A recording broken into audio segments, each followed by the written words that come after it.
इस कार्यक्रम के पुण्यार्चक हैं वंडर सीमेंट, फर्क नजर आएगा। Shri SP Jain, Shrimati Meena Jain, Shri Satyen Jain, Shrimati Shraddha Jain. Firm Pride group, SP capital financing limited, Mumbai. भगवान पार्श्वनाथ धाम ट्रस्ट। भगवान पार्श्वनाथ धाम ट्रस्ट के अंतर्गत बनने वाले माता पद्मावती के मंदिर के भव्य निर्माण में अपनी चंचला लक्ष्मी का उपयोग कर महान पुण्य का अर्जन करें।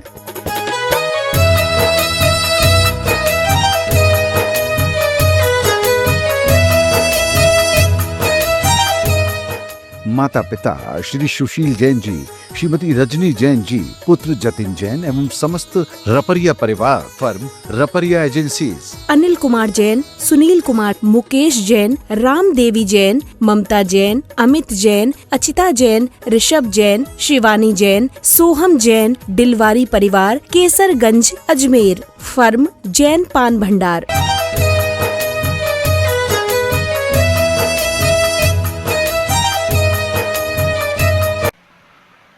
ओकारं बिंदु संयुक्तं नित्यं ध्यायन्ति योगिनः कामदं मोक्षदं चैव ओंकाराय नमो नमः।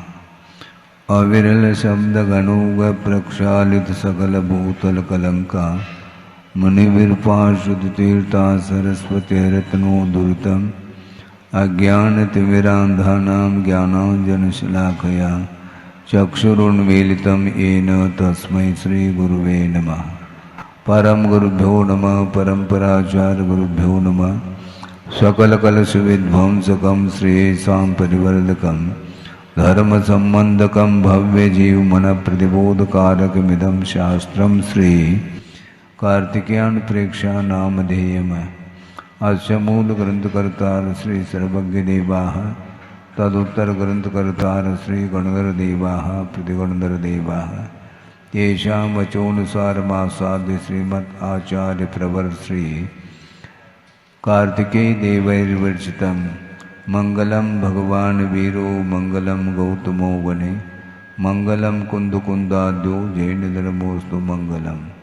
सर्वमंगलमांगल्यं सर्वकल्याणकारकं प्रधानं सर्वधर्माणां जैनं जैत्रशासनम्। कोटिशतं द्वादशैव कोटो लक्षानि शेतेस्त्रिधिकानि चैव पञ्चाशदष्टोच सहस्रसङ्ख्यमेतत्श्रुतं पञ्चपदं नमामि। अरहन्तभासयत्तं गणहरदेवेः गन्तियं सम्मं प्रणमामि भद्रजुतो सुदनान्महो वहिं शिरसा। इच्छामि बन्ते सुदभक्ति कामसु गोदस्सालोचेम् अंग वंग पैने पावड़े परियम सुत प्रमाण वोग पोगय चूलिया केव सुत तो इधम कायम से निष्कर मंचे में पूजे में वंदामी नमम सामि दुख कहो कम कहो भूविलाओ सुगय गमनम समय मरणम जनगुण संपत्ति होद मज्जम। अथ पौराणिक स्वाध्याय वेलायाम श्रीमद् आचार्य भक्ति कायु सरगम करो।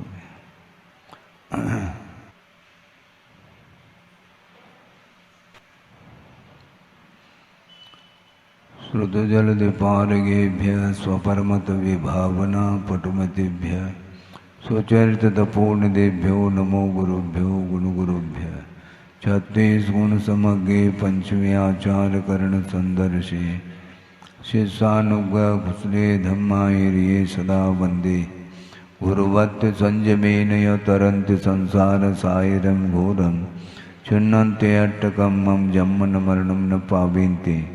ये नित्यं व्रतमंत्रोम निरुता ध्यानाग्निहोत्राकुला षट्कर्मा विरतास्तपोधनदना साधुक्रिया साधव शीलप्रावरणा गुणप्रहरणा चंद्रार्कतेजोदिकाः मोक्षद्वारकपाठपाठनिबटाः प्रीणन्तु मां साधव। गुरुवः पान्तुनो नित्यं ज्ञानदर्शननायकाः चारित्राणवगम्भीरा मोक्षमार्गोपदेशकाः। इच्छामि बन्ते आयरिवत्ति कामसुको को दस्सालोचेन समनान समदंसन समचर्जुत्तानं पंचव्याचाराणाम् आयुर्यानम् आयारादि सुंदरानुपदेशानं वज्रायानं तिरेन गुणपालरयानं सौसानं सैनिष्कलमंचे में पूजे में वंदा में नमम सा में दुख कहो कम कहो बोहिलाओ सुगय गमनम समाय मरणम जनगुण संपत्ति होदमध्यम तिहुवनतिलयम देवम वंदिता तिहुवनिंद परिपूज्यम वोचम अनुपेहावो भवीय जनानंद जननी वो।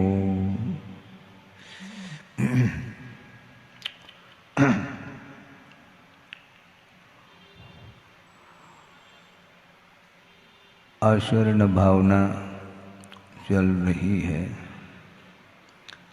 2-3 गाथाएं शेष हैं।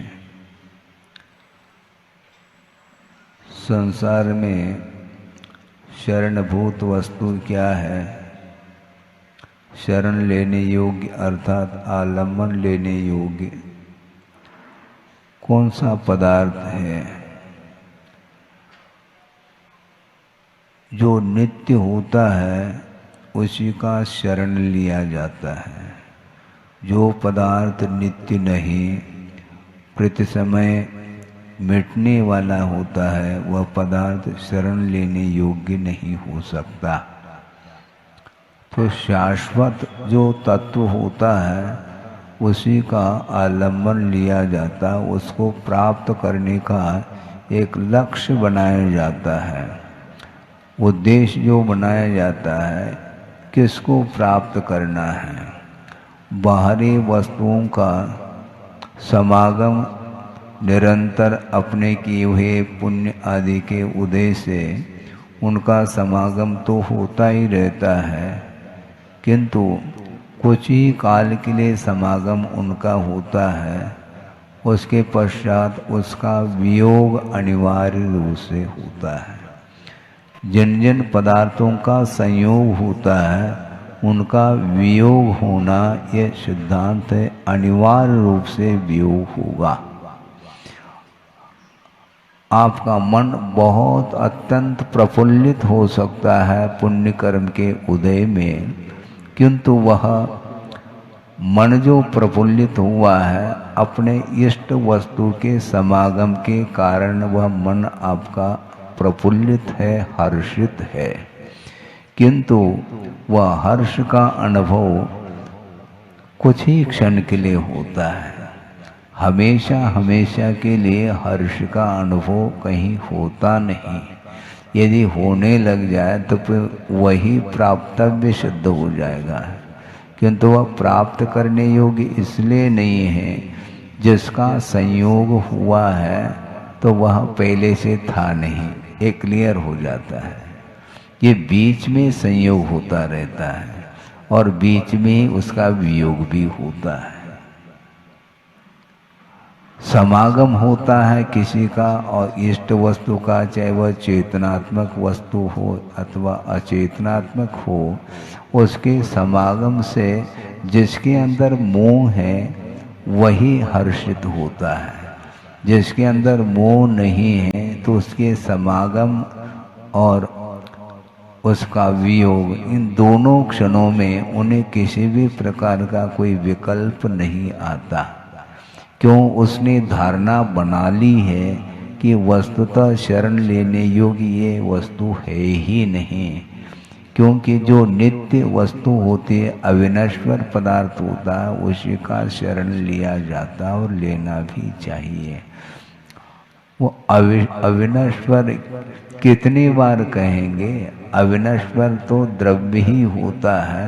ये जितनी भी अवस्थाएं हैं ये अवस्थाएं नश्वर हैं, ये कहा गया। मतलब जिस वस्तु के माध्यम से आपको आनंद आ रहा है वह आनंद कुछ क्षण के लिए इसलिए है क्योंकि आनंद जो आ रहा है वह पर्याय को लेकर के आ रहा है, और पर्याय की ओर दृष्टि रहती है तो वह महसूस करता है हाँ मुझे आनंद आ रहा है, किंतु वह अवस्था होने के कारण वह बीच में अवस्था आती है और चली जाती है। इसलिए वह आनंद भी क्षणिक ही होता है, वह त्रैकालिक नहीं होता, क्योंकि त्रैकालिक जो भी आनंद होगा वह द्रव्य के माध्यम से होता है। और शुद्ध अवस्था में निरंतर वह आनंद, निरंतर वह अनंत सुख का संवेदन उन्हें होता है।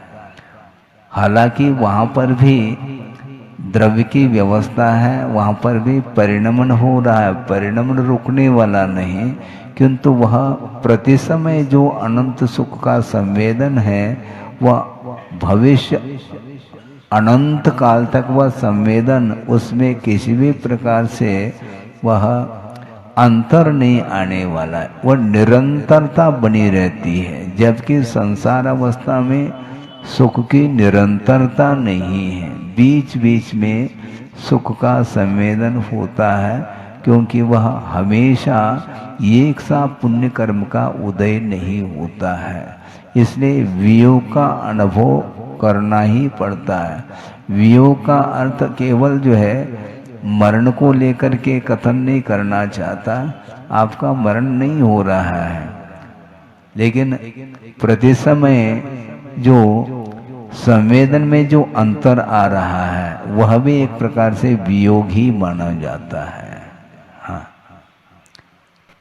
वियोग ही माना जाता है। मान लो विवाह संपन्न कर रहे हैं, मान लो किसी का, वो समय आप आनंदित हो रहे हैं और जो भी बाहर के लोग आए हैं उनका समागम आदि होने से एक अच्छा माहौल बना हुआ है। सुख की वह घड़ी मानी जाती है, लेकिन वह घड़ी है, कभी भी बंद हो सकती है। वो घड़ी, वो घड़ी है, वह बंद हो सकती है। ऐसा थोड़ी कि ऑटोमेटिक घड़ी बिना चाबी की चलती है, ऐसा नहीं है। वो घड़ी आई है कुछ समय के लिए, निश्चित रूप से उसमें अंतर आएगा। एक सा सुख, एक सा आनंद संभव नहीं है। वो किसी का मान लो जन्म हो गया, आप लोग कहते हैं लाला हो गया, हाँ ठीक है। अब वो कितने दिन तक मिठाई बांटते हैं आप, हैं? कोई हिसाब है कि नहीं उसका? क्या प्रतिदिन बांटते रहते हैं क्या? खाली हो जाएंगे आप, ऐसा थोड़ी होता है। जन्म हुआ है तो बस एक आध दिन ही वह वातावरण रहता है, फिर बाद में सब बंद हो जाता है। तो ऐसा क्यों? वो आनंद वो एक दिन के लिए, 2 दिन के लिए था। ऐसा क्यों? इसी को बोलते हैं पर्याय। और फिर वादे फिर दोबारा और कोई लाला हो जाते, फिर वह, तो इस प्रकार होता है। किंतु शुद्ध अवस्था में वह सुख, वह आनंद स्वाधीन है, पराधीन नहीं है। इसलिए कर्मायत्त नहीं होने के कारण उस सुख की निरंतरता बनी रहती है। वहाँ पर किसी भी प्रकार से कोई व्यवधान उपस्थित नहीं होगा, क्योंकि व्यवधान जो उपस्थित होता है वो अपने किए हुए कर्म के उदय में व्यवधान आता है। हाँ, वह किसी भी घड़ी में व्यवधान आ सकता है, किसी घड़ी में वह परिवर्तन आएगा। कब आएगा ये नहीं कहा जा सकता।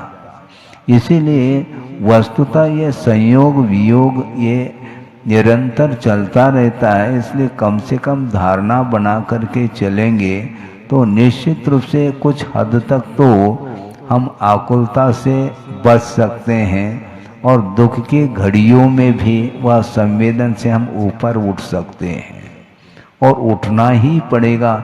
ये सबसे बड़ा महत्वपूर्ण, चारित्र नहीं उतना महत्वपूर्ण। चारित्र का मैं महत्व कम कर रहा हूँ ऐसा नहीं, किंतु वह चारित्र में जो समीचीनता आ रही है वह श्रद्धान के माध्यम से ही आ रही है। इसलिए श्रद्धान को हमेशा मजबूत बनाना चाहिए, ऐसा आचार्यों ने कहा है। जितनी आस्था मजबूत रहेगी, श्रद्धान मजबूत रहेगा, तो निरंतर अपने भले कीड़े के चाल से चलो, लेकिन वह इधर उधर नहीं देगी, लेकिन श्रद्धान मजबूत बनाए। लेकिन श्रद्धान मजबूत बनाना भी बहुत कठिन होता है। बहुत जल्दी जो है मन में अस्थिरता आती है, वह नहीं आनी चाहिए। है गुरुदेव ने ये कहा था कि जो अभी वो घड़ी देखने को नहीं मिलते, अभी भी होगी, ले वो पेंडुलम वाली जो घड़ी है वो क्या, वो कभी भी पेंडुलम इधर उधर पूर्व पश्चिम वो दोलायित होता रहता है वो। तो उस प्रकार मन में अस्थिरता नहीं, बहुत स्थिर होना चाहिए, हाँ, अकंप होना चाहिए। इसी का नाम निशंकित अंग है। अंगों की चर्चा तो हम करते हैं, किंतु निशंकित अंग है क्या नहीं कौन जाने, है? बहुत जल्दी अस्थिर ऐसा क्यों होता है, क्यों बोलो, है? अच्छा स्वभाव है तो फिर उपदेश नहीं दे पाएंगे हम, क्योंकि स्वभाव है वो मन का। लेकिन मन का यदि स्वभाव है ठीक है, किंतु उसको स्थिर बनाया जा सकता है। यदि नहीं बनाएंगे तो वह सम्यक तो जो है ना आपका अड़िग कैसा रहेगा। श्रद्धान को बिल्कुल स्थिर करने के लिए श्रद्धा, मन क्या वस्तु है, ज्ञान की ही परिणति है। मन और कोई सॉलिड वस्तु नहीं है, वह ज्ञान को ही मन की संज्ञा दी है। और वह विचार विमर्श करने की क्षमता जिस ज्ञान में हो उसी का नाम मन बोलते हैं, वह भावात्मक मन माना जाता है। और उस मन को जिस व्यक्ति ने स्थिर बनाने का पुरुषार्थ किया है, फिर उसको कोई भी डिगा नहीं सकता। हाँ, कभी कभी आपका मन इतना स्थिर होता है बेहिसाब, ग्राहक जा रहा है, हाँ जाने दो, और आ जाएंगे ग्राहक, लेकिन हम अड़िग हैं, हैं? जो मूल्य रखा है इसी मूल्य में हम बेचेंगे। स्थिर हो गया कि नहीं आपका मन, क्या स्थिर है, बोलो, अस्थिर नहीं, बिल्कुल अड़िग रहते हैं। हमें कोई आवश्यकता नहीं, ग्राहक चले जाने दो। कभी कभी कहते हैं हमें बेचना नहीं है, है? अपने आप वो लौट के आएगा तो ले लेगा वो। तो ये स्थिरता ही तो है। आप एक स्थिर होकर के चल रहे हैं, इसलिए आपका विकास हो रहा है। तो अपने अपने क्षेत्र में आपका मन बहुत केंद्रित रहता है। लाख कोशिश करें तब भी वो आप उसमें अंतर नहीं लाते। इसी को स्थिरता, ये रुचि है। अपने अपने क्षेत्र में रुचि के अनुरूप आपकी मन में स्थिरता आती है। उसी प्रकार धार्मिक क्षेत्र में भी मन स्थिर होना, और मन जो स्थिर होता है वो इच्छा को रोकने से होता है।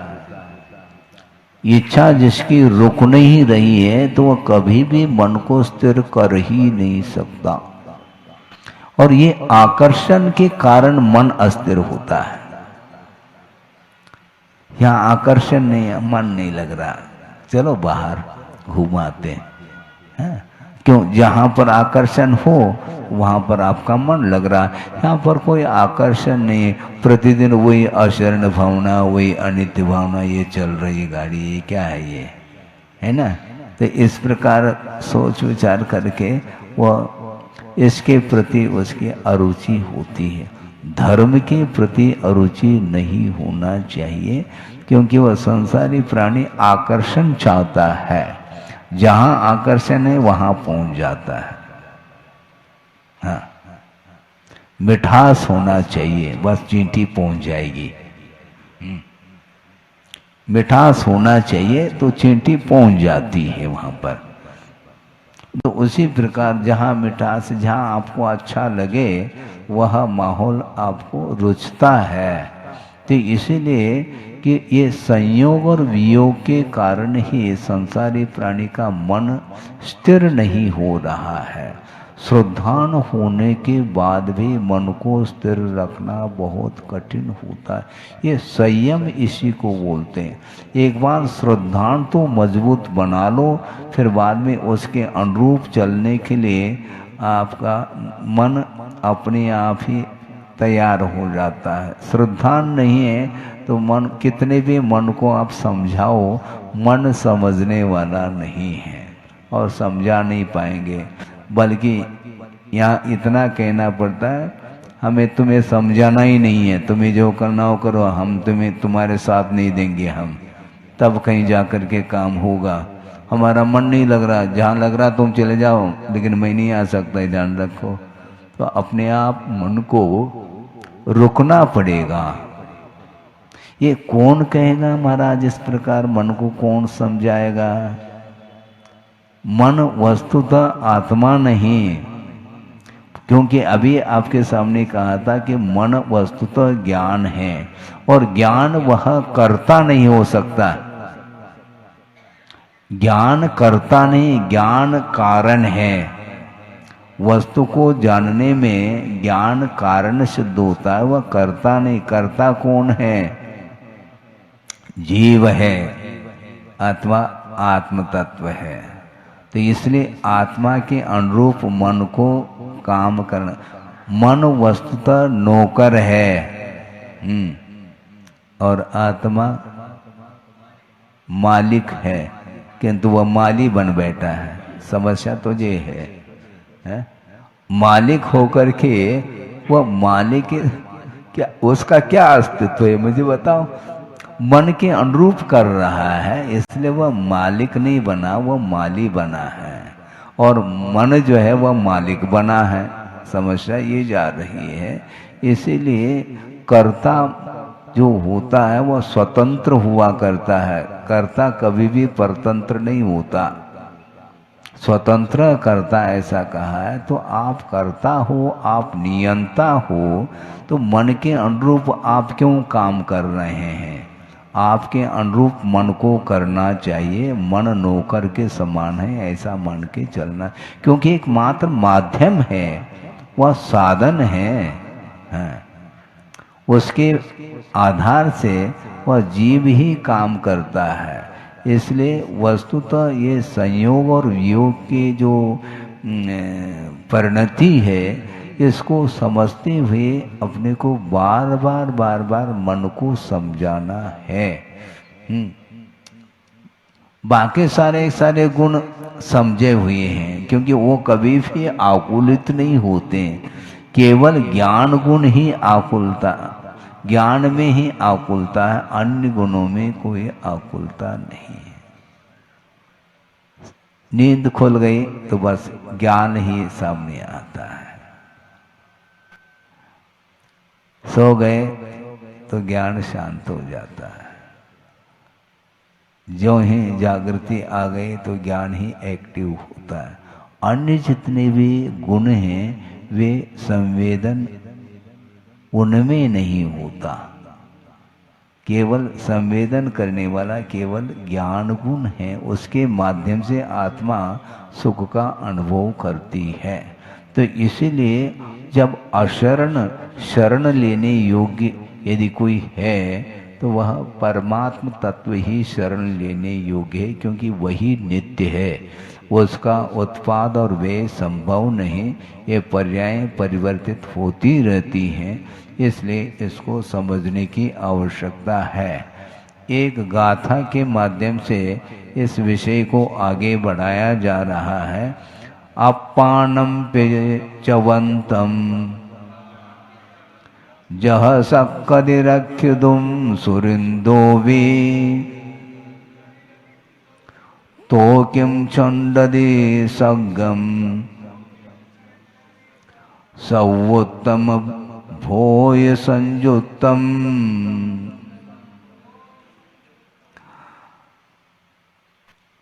सुरेंद्र अपि रक्षितुम न शक्यते। वह स्वर्ग का स्वामी जो इंद्र है वह भी रक्षा नहीं कर सकता, स्वयं की भी रक्षा नहीं कर सकता। वो दूसरे की रक्षा करने की बात छोड़ दो, क्योंकि वह अपनी रक्षा भी नहीं कर सकता। क्यों? उसका जीवन भी आयु कर्म के आश्रित है। स्वयं जो इंद्र है, देवों का स्वामी, उसका जीवन भी आयु कर्म के आधार से चल रहा है। इसलिए अपने आप की रक्षा भी वह नहीं कर सकता। जो मरणासन्न है इंद्र, और एक समय बाद उसका अवसान होना है, बल्कि 6 महीने पहले ही इंडिकेशन, सूचना, माला मुरझाती है। और धीरे धीरे गुरुदेव ने भी ये कहा था, शायद राजवार्षिक आदिक में प्रसंग आया है कि लास्ट में इंद्र की आज्ञा का पालन भी देवलोग नहीं करते। उसी से समझ में आ जाता है कि हाँ अब जो है ना अवकाश प्राप्त होने को है। अभी तक सागरोपम आयु तक हमने आज्ञा फरमाई है, हमारे आज्ञा के अनुरूप सारे देव रहें, हमारे अधीनस्थ रहें। अब वो हमारे अधीनस्थ नहीं रहेंगे, इसे स्पष्ट है कि यहाँ से निकलना है। तो 6 महीने पूर्व में ही वह सारा ज्ञान उन्हें हो जाता है, और अवधि ज्ञान तो है ही। तो ऐसी स्थिति में मरण से वह अपनी रक्षा नहीं कर सकते, दूसरे की रक्षा तो बहुत दूर की बात है। यदि वो अपनी रक्षा कर सकते हैं तो ये वो प्रश्न ये उठाया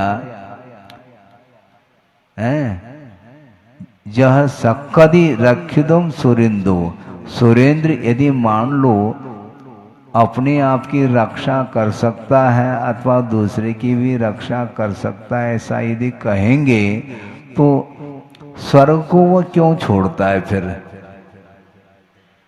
अपने आप की रक्षा करने की क्षमता उसके अंदर आ गई मान लो, फिर वह स्वर्ग को छोड़ क्यों रहा है? वह कैसा है स्वर्ग? सर्वोत्तम भोग्य पदार्थों से जो युक्त स्वर्ग है, उसको छोड़ता क्यों? फिर वो छोड़ना नहीं चाहिए। हाँ, यदि अपने आप की रक्षा करने की क्षमता यदि है तो उसको वहीं पर बने रहना चाहिए ना, छोड़ क्यों रहा है वो? इसलिए रक्षा कर नहीं सकता, अपने आप की रक्षा संभव नहीं, क्योंकि उसका जीवन ही आयु कर्म के अधीन। संसार दशा में कोई भी किसी भी गति का जीव क्यों न हो, वह आयु कर्म के आश्रित ही उसका जीवन चल रहा है। इसलिए आयु कर्म का अभाव महाराज होता है क्या? नहीं। प्रवाह की दृष्टि से आयु कर्म का अभाव एक समय के लिए भी नहीं होता। मान लो मनुष्य गति का जीव है तो वह मरण को प्राप्त हुआ और अनंतर समय में ही जिस गति का बंद किया था उसका उदय हो आएगा। एक समय के लिए भी आयु कर्म का गैप नहीं रहेगा। यदि गैप हो जाए तो मुक्त हो जाएगा। फिर वो प्रवाह की दृष्टि से एक समय के लिए भी आयु का अंतर नहीं आएगा। निरंतर आयु, किसी न किसी गति संबंधी आयु का उदय तो बना ही रहेगा। इसलिए ये संयोग वियोग से बचना चाहो, पराधीन जीवन से यदि मान लो अपने आप को ऊपर उठाना चाहो, तो आयु कर्म का क्षय होना आवश्यक है। और आयु कर्म के क्षय करने का प्रावधान आगम में नहीं, क्योंकि आयु कर्म का क्षय करोगे तो आत्मघात का दोष आएगा। हाँ, आयु कर्म का हमें क्षय नहीं करना, क्योंकि वह प्राण है। प्राण व्यपरोपणम हिंसा, इसलिए हमें आत्मघात भी नहीं करना और दूसरे का घात भी नहीं करना। अहिंसा धर्म का पालन करते हुए चलना, और आयु कर्म का ऑटोमेटिक यदि मान लो विनाश हो जाता है तो ठीक है, दूसरी आयु मिलेगी। और वस्तुतः आयु कर्म के अधीन जो जीवन चल रहा है उससे ऊपर उठना चाहो तो आप आयु कर्म के ऊपर विजय प्राप्त करो। यानी मृत्युंजयी जो बनेगा वही जन्म से मुक्त होगा। नहीं तो वह जन्म मरण ये होता ही रहेगा, उससे आप ऊपर नहीं उठ पाओगे। इस अपेक्षा से ये कर्म का जो आत्मा के साथ संबंध है वह प्रवाह के अपेक्षा से अनादिकालीन संबंध है, किंतु समय समय पर जो कर्म का जो बंधा हुआ कर्म है वो उदय में आता है और वह निर्जित होकर के चला जाता है। इसलिए आयु कर्म का क्षय होते ही दूसरी पर्याय मिलेगी, अर्थात पुनः दूसरी गति संबंधी आयु का उदय उसको होगा।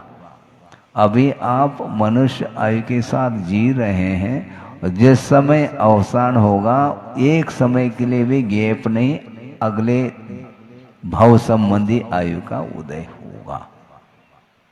इसीलिए यदि वह अपने आप की रक्षा करते इंद्र और दूसरे की भी यदि करते तो वह सर्वोत्तम अच्छे अच्छे भोग्य संपदा से युक्त जो स्वर्गीय वातावरण है उसको छोड़ करके अन्यत्र क्यों चला जाता है? क्यों छोड़ता है? छोड़ता नहीं, वो छूटेगा, तुम छोड़ो या नहीं छोड़ो, वो छूटेगा, अनिवार्य है। छोड़ने का भाव नहीं है, किंतु आयु कहता है कि चलो, एक समय भी नहीं रह सकेंगे। यहाँ तक कि आचार्यों ने कहा है जो श्रमण है और वह अष्टमादि गुणस्थान में पहुंचा है जहाँ पर शुक्ल ध्यान है, किंतु वहाँ पर आयु कर्म का अभाव होते ही नीचे आएगा, वो रुक नहीं सकेगा। वो ध्यान में था, शुक्ल ध्यान में रहो आप, लेकिन आयु कर्म का अभाव हुआ नहीं और गाड़ी रिवर्स रुक नहीं। अभी तो एक समय दो समय नहीं हुआ और बस पूरा ध्यान भी नहीं कर पाया। यथा क्या चारित्र है 11वें गुणस्थान में पहुंचा हुआ है, उसके बाद भी आयु कर्म समाप्त होते ही वहां से निकलना है, वह देव पर्याय को प्राप्त हो। अब सोचो कहाँ शुक्ल ध्यान और कहाँ देव पर्याय, और वहां संयम नहीं है। ऐसा क्यों?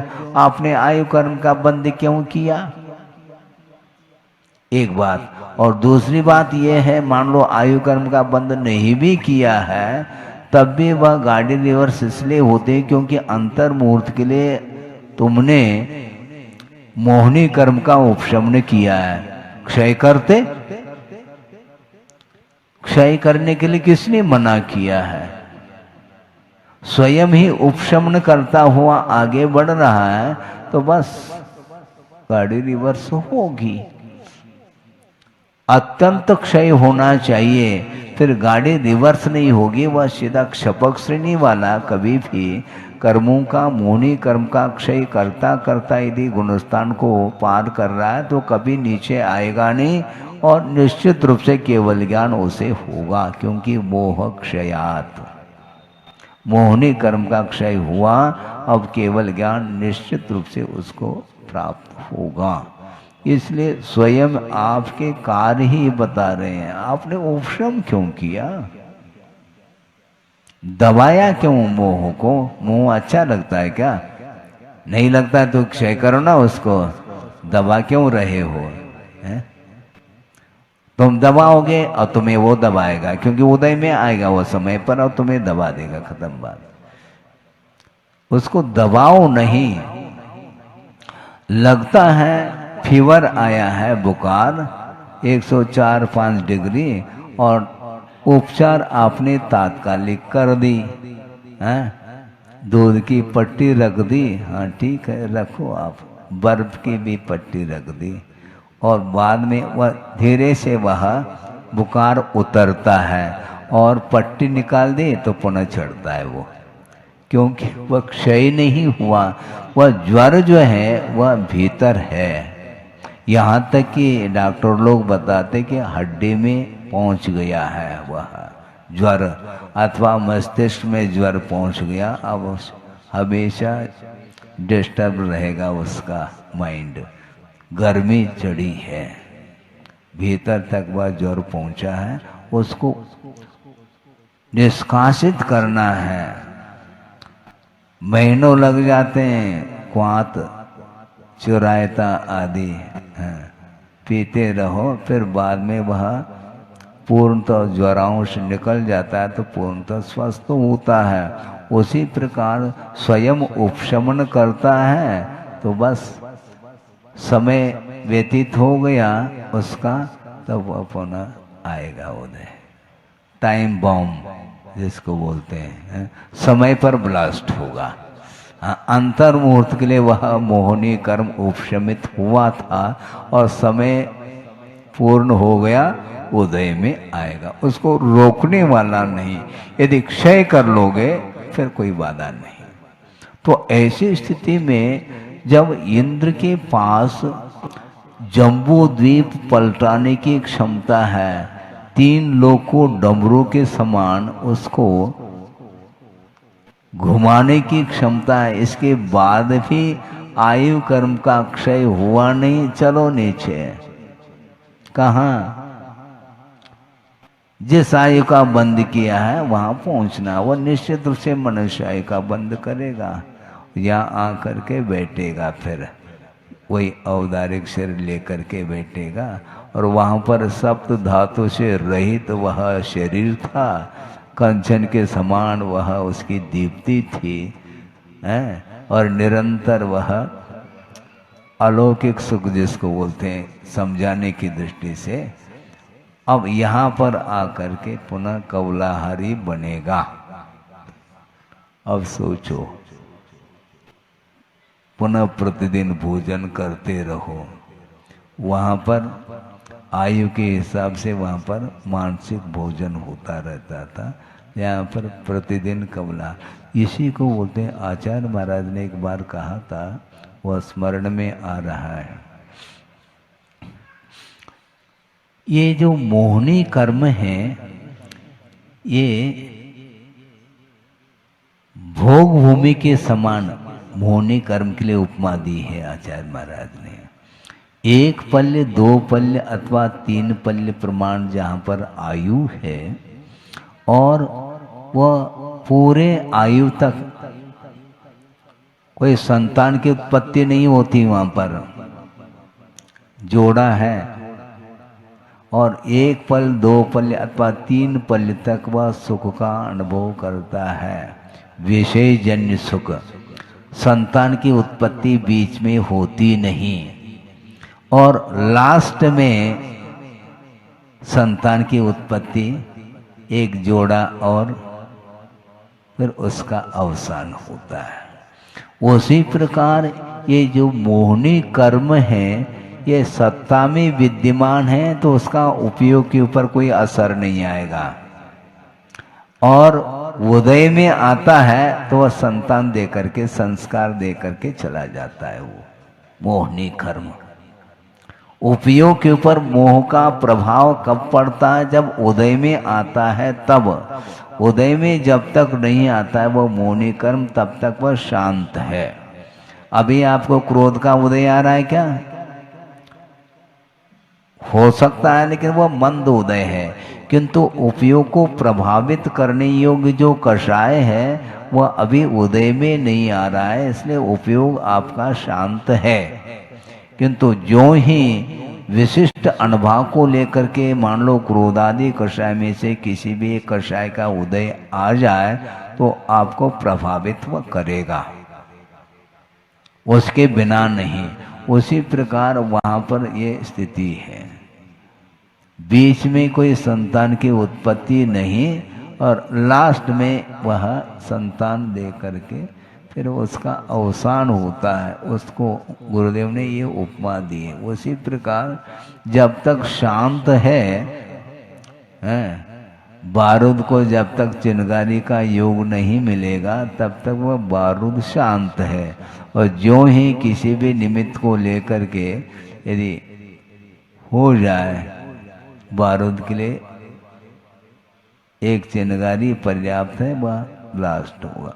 उसी प्रकार भिन्न भिन्न क्षेत्रादि के निमित्त को लेकर के वह मोह अपना प्रभाव डालता रहता है आत्मा के उपयोग के ऊपर। इसलिए मन को स्थिर करने के लिए आपको पुरुषार्थ करना है। कैसे करें महाराज पुरुषार्थ? तो आपको करना है, कैसे करें क्या? मशीन आपने चालू किया और बंद कैसे करें महाराज, ये पूछा जा रहा, गलत बात है ये। हमने चालू किया क्या तुम्हारे मशीन को? आपने चालू कर दिया, उसको बंद कर देना चाहिए। स्विच ऑन किया है तो ऑफ कर दो। इतना भी नहीं हो सकता है क्या? फिर आपने किया क्या 10 लक्षण पर्व में? आपने क्या पुरुषार्थ किया हमें बताओ। 10 धर्म निकल गए शांति के साथ, कितने विशुद्धि के साथ सब लोगों ने कितने उपवास आदि किए। अब बाद में अब उपवास करने की इच्छा नहीं होती। वो वातावरण 10 दिन का था और पुनः वापस वो रूटीन में आ जाता है। गुरुदेव ने एक बात बहुत अच्छी कही थी कि उपवास करना सरल है। हम महत्व नहीं घटा रहे, एक बात कही जा रहा हूँ। गुरुदेव ने कहा इसलिए मैं कह रहा हूँ, अपने तरफ से कुछ कहता नहीं मैं। गुरुदेव ने ये कहा था कि उपवास करना कथनचित सरल इसलिए क्योंकि कभी कभार किया जाता है, लेकिन एकासन प्रतिदिन करना बहुत कठिन है, ये ध्यान रखो।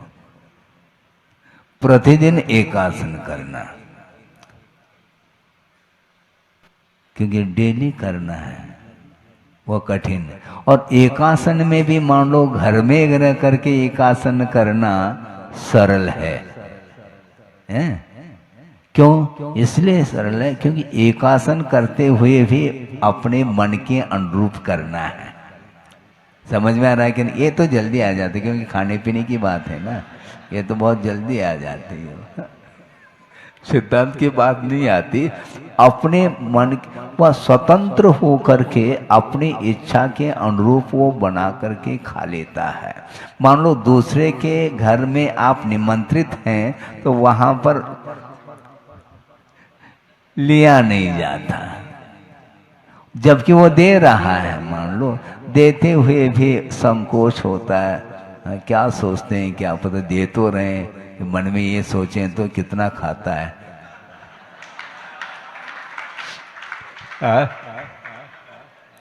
ऐसा यदि मान लो कह दे तो मैं कहाँ आ गया यहाँ पर, ऐसा उसको महसूस होगा। इसलिए उसमें स्वतंत्रता है उसके। घर में बैठ करके भले वह जिंदगी भर एक आसन करे, लेकिन उसका एक अलग प्रभाव है। और मान लो निमंत्रित होकर के जा रहा है, उसमें अलग है। और इसके बाद निमंत्रण भी समाप्त हो गया। अब श्रवण बिना निमंत्रण के जाता है, उसमें एक अलग महसूस होगा। क्योंकि निमंत्रण जो हो रहा था बार बार स्नेह के कारण वही व्यक्ति हमारे यहाँ आज भी चलो 4 दिन तक लगातार एक ही घर में वो निमंत्रण हो रहा है, फिर बाद में दूसरा आता है। इस प्रकार उसके लिए अनुकूलता मिल सकती है, किंतु जो बिना निमंत्रण के जाएगा सबके लिए वह लाभ देना है। चाहे वह रईस हो, क्या समझ रहे हैं क्या नहीं, चाहे वह गरीब हो, सबके प्रति। और उसमें भी अंतराय भी पालन करना। प्रतिकूल आहार मिल जाए तो भी उसमें हर्ष विषाद नहीं करना। ये सारा विषय ये बिना संयम के संभव नहीं है। इसलिए मन को संतुलित रखना बहुत कठिन होता है। ये निरंतर वह धर्म की आराधना कर रहा है। श्रवण के लिए मात्र 10 लक्षण धर्म 10 दिन के लिए नहीं आते, किंतु प्रतिदिन चलता है। वही उत्तम, क्षमा, माधव, आर्जव सब चलेंगे उसके लिए। ऐसा थोड़ी कि 10 लक्षण धर्म हो गए तो पुनः टेढ़ापन आ जाए उसके अंदर। अरे आर्जव धर्म की आराधना तुमने की है, एक ही धन के लिए आर्जव धर्म की आराधना की और दूसरे दिन टेढ़े हो गए हैं। ऐसा थोड़ी होता है, श्रवण कभी टेढ़ा होता नहीं, ना होना चाहिए। उसी का नाम श्रवण है। निरंतर उसके अंदर सरलता बनी रहती है, किसी के प्रति कोई भी अंतर नहीं आता, सबका कल्याण हो और स्वयं का भी कल्याण करने के लिए निरंतर वह रत रहता है। इसलिए वह निरंतर अशरण भावना का सहारा लिया है। मेरे लिए कोई भी शरण नहीं है। हाँ, मेरी कोई पूजा कर ले तो उससे चिपक जाए, और कोई पूजा न करें तो अरे ये कैसा व्यक्ति है, ऐसे कैसा क्या व्यक्ति, वो व्यक्ति तो है। उससे प्रभावित नहीं होना। कोई वंदना करे या न करे, कोई हाथ जोड़े अथवा कोई हाथ दिखाए, तो दोनों में साम्य भाव रखता है वो, क्योंकि ये सब परिणति है, संसार का स्वरूप है, उसको ज्ञात हो चुका है, बार बार उसको समझाने की आवश्यकता नहीं पड़ती है। एक बार समझा दिया है, अब नहीं बार बार समझाते।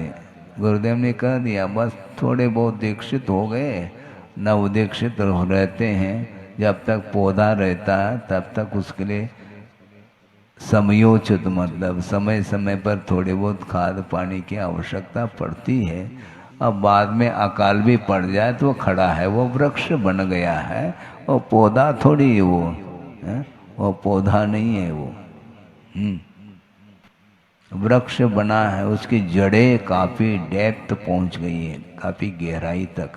इसलिए अकाल भी पड़ जाए, अनावृष्टि, उसके बाद भी उसकी जड़ें नीचे से वह पानी ग्रहण कर वह वृक्ष। उसी प्रकार एक बार दो बार समझाया, पढ़ाया, अध्ययन कराया, शिक्षा अधिक दे दी, फिर बाद में ठीक है, अब कुछ नहीं। प्रौढ़ता आने के उपरांत मान लो किसी भी निमित्त को लेकर के कोई कभी विपरीतता आ भी जाती है, तो वह उसका स्थितिकरण वह स्वयं अपना स्थितिकरण कर लेता है, दूसरे के पास जाने की उसको आवश्यकता नहीं पड़ती, वो स्वयं अपना स्थितिकरण करता है। हाँ, मुझे संभालो, ये दूसरे के पास चला जाए, ऐसा संभव नहीं है। हाँ, ये बात अलग है कि संलेखना के स्थिति में दूसरे को संभालने की आवश्यकता पड़ती है, किंतु संलेखना के अलावा अन्य समय में वो प्रौढ़ साधु है, वह उसको, क्योंकि उसके पास भी कर्म लगे हुए हैं। हाँ, सत्ता में तो सब बारूद है, विपरीतता आ सकती है, कदम कदम पर परिचय आदि उपस्थित होंगे, उसको सहन करता हुआ वह आगे बढ़ता है। इसलिए वैराग को जिन्होंने दृढ़ बना लिया है, उसमें धीरे धीरे धीरे प्रौढ़ता आ चुकी या आ रही है, उसको अब बार बार समझाने की आवश्यकता नहीं पड़ती, बल्कि वह लगा हुआ है, बल्कि श्रवण के लिए ज़्यादा अध्ययन इत्यादि करने की कोई आवश्यकता भी नहीं पड़ती। आगम का कोई भी प्रसंग लेकर के वह चिंतन मनन करता रहता, मन उसका अपने अंदर में रहता है। वह भीड़ में भी बैठा हो तब भी उसकी ओर उसका उपयोग नहीं जाता। मान लो वह देख भी ले तो उस पदार्थ का प्रभाव उसके उपयोग पर नहीं पड़ेगा, इतनी प्रौढ़ता उसको आ चुकी। इसके बाद भी वह स्वयं अलर्ट रहता है, कभी भी किसी भी पल में किसी भी अनुभव को लेकर के कर्म उदय में आ सकता है और हमें परेशानी में डाल सकता है, अथवा हमारे सम्यक्त को छीन सकता है। इसलिए वह बहुत अलर्ट रहता और रहना चाहिए। इसलिए आयु कर्म के अधीन हमारा जीवन चल रहा है, किसी भी पल में आयु का अवसान हो सकता है। हालांकि देवों में अकाल मरण नहीं है, फिर भी एक एक समय व्यतीत होते होते होते वह दीर्घ काल भी समाप्त हो जाता है। ये बात अलग है कि सुख सागर में रमत निरंतर जातन जान्यो कालो। कैसा वह दीर्घ काल व्यतीत हुआ वह उसको महसूस नहीं होता, ले ऐसा लगता है कि अभी अभी मैं देव पर्याय को प्राप्त किया, किंतु जाना है। और जाते हुए जो सम्यक दृष्टि देव होता है वह कभी भी संक्लेश का अनुभव नहीं करता, बल्कि इस प्रतीक्षा में रहता है कि जल्दी से जल्दी यह आयु समाप्त हो जाए तो मैं मनुष्य पर्याय को प्राप्त करके संयम आदि को प्राप्त कर लूं। इस प्रकार का भाव उसका निरंतर बना रहता है। इसलिए वहाँ पर वह विलासतामय जीवन में रहते हुए भी वह तत्व चिंतन आदि करने के लिए भी उसको अवसर मिलता है। अकृत्रिम चैतालय की वंदना करने के लिए, समोषण आदि में जा करके पूजन अर्चन वंदना आदि करने के लिए उसको अवसर मिलता है, और उसको घंटों नहीं लगते वहाँ जाने के लिए, अंतर्मूर्त में पहुँच जाता है वो। और वो भी विक्रिया के माध्यम से पहुँच रहा है, और मूल शरीर तो उसका वहीं पर है। ये निरंतर ये प्रक्रिया चलती रहती है। कैसा जीवन है वो भी स्वयं ने ही इस प्रकार का कर्म का अर्जन किया था, और उस पर्याय को प्राप्त करके वह सुख के साथ जीवन व्यतीत करता है। इसके उपरांत भी गुरुदेव आचार्य कहते वह सुख भी कर्माधीन है, इसलिए उससे भी ऊपर उठना है। क्योंकि दीर्घ काल तक उसने सुख का अनुभव कर लिया, तो अन्य परिणय में जाने के उपरांत उस प्रकार का सुख उसको मिल जाए तो संभव नहीं है। यहाँ पर आकर के मान लो चक्रवर्ती भी हो जाए तो भी इंद्र के बराबर सुख तो है ही नहीं उसके पास। अब क्या करोगे तुम चक्रवर्ती बन करके? तो इसलिए अंततो गत्वा जो आत्मिक सुख है उसको प्राप्त करने के लिए इंद्रियजन्य सुख के प्रति हे बुद्धि हमेशा बनी रहनी चाहिए।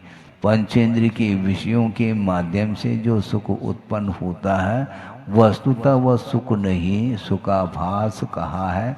सुख की एकमात्र मान्यता है वेदना प्रतिकारः प्रविचारः, ऐसा आया था। वेदना का मात्र प्रतिकार है, वह सुख थोड़ी है। आपने भोजन कर लिया ये सुख नहीं, क्योंकि भूख जो लगी थी वह जो वेदना थी भूख की, वह वेदना शांत हुई, इसका नाम भी सुख मानो तो तुम्हारी मर्जी। वह सुख नहीं है, वो वेदना का अभाव मात्र हुआ है, और पुनः भूख लगेगी पुनः वेदना चालू होगी, इसलिए वो सुख नहीं है। दुख को मिटाने के लिए तात्कालिक एक साधन है, किंतु वो निरंतर वह भूख बनी रहती है। कुछ क्षण के लिए वह बैठ गए शांति से, और पुनः भूख लगी तो फिर शुरू, फिर रसोई घर, फिर बनाओ खाओ, बनाओ खाओ, ये चलता ही रहता है।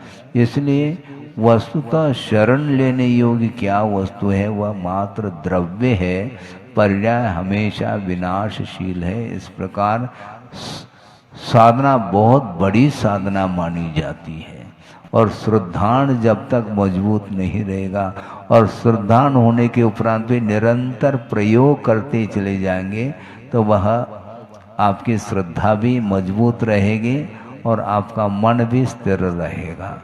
नहीं है तो पुनः झोंकाते हो। हमने कई बार कहा आप यहाँ पर आकर के 1 घंटे शांति के साथ बैठे हैं, सब कुछ समझ में भी आ रहा, आनंद भी आ रहा, लेकिन परिसर के बाहर जाएंगे तो क्या होगा?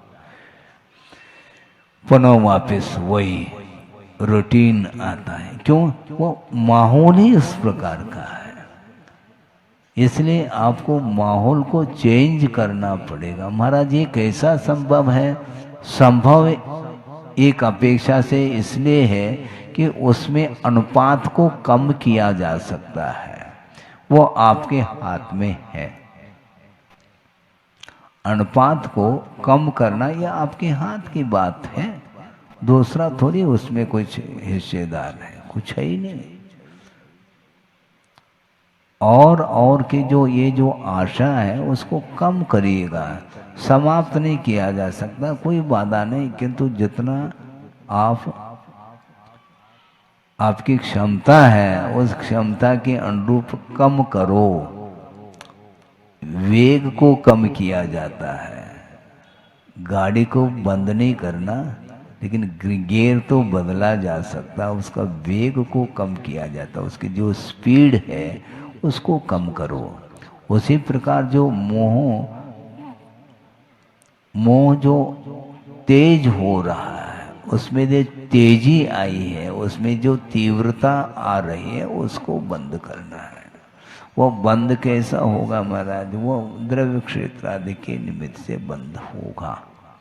है, आपने दुकान खोला, अब देखो उसमें सुबह से लेकर के शाम तक ग्राहक आ तो रहे हैं, लेकिन ग्राहक मज़ा नहीं आ रहा, क्योंकि ग्राहक आ भी तो रहे ना, ग्राहक की संख्या भी बहुत है, माना संख्या तो बहुत है, लेकिन वो ग्राहक के पास हुआ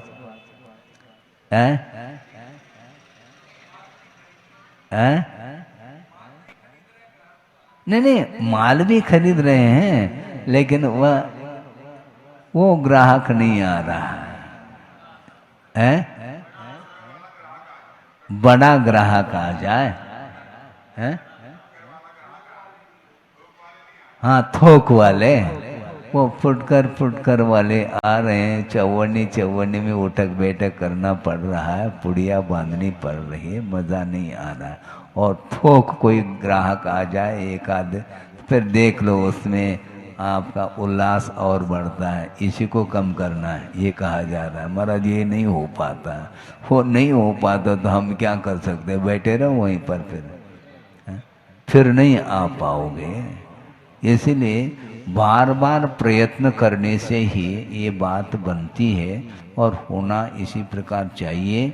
इसलिए अपनी आत्मा की रक्षा करने की भी जब क्षमता सुरेंद्र अर्थात इंद्र में भी नहीं है, यदि होती तो वह उस इंद्र पद को छोड़ करके उस सर्वोत्तम जो भोग्य संपदा को छोड़ करके वह अन्यत्र क्यों जाता? यह प्रश्नात्मक ये गाथा आई थी, वह पूरी गाथा हुई है। एक दो गाथा के माध्यम से यह अशरण भावना भी समाप्त होने को है कथन की अपेक्षा से। बोधि समाधि परिणाम शुद्धि स्वात्मोपलब्धि शिव शोक सिद्धि चिंतामणिम चिंतित वस्तुदाने त्वामंद मानस्य ममास्तुते। परम पूजाचार्य गुरुवर श्री विद्यासागर जी मुनि महाराज की। इस कार्यक्रम के पुण्यार्चक थे वंडर सीमेंट, फर्क नजर आएगा। Shri SP Jain, Shrimati Meena Jain, Shri Satyen Jain, Shrimati Shraddha Jain. Firm Pride group, SP capital financing limited, Mumbai. भगवान पार्श्वनाथ धाम ट्रस्ट। भगवान पार्श्वनाथ धाम ट्रस्ट के अंतर्गत बनने वाले माता पद्मावती के मंदिर के भव्य निर्माण में अपनी चंचला लक्ष्मी का उपयोग कर महान पुण्य का अर्जन करें।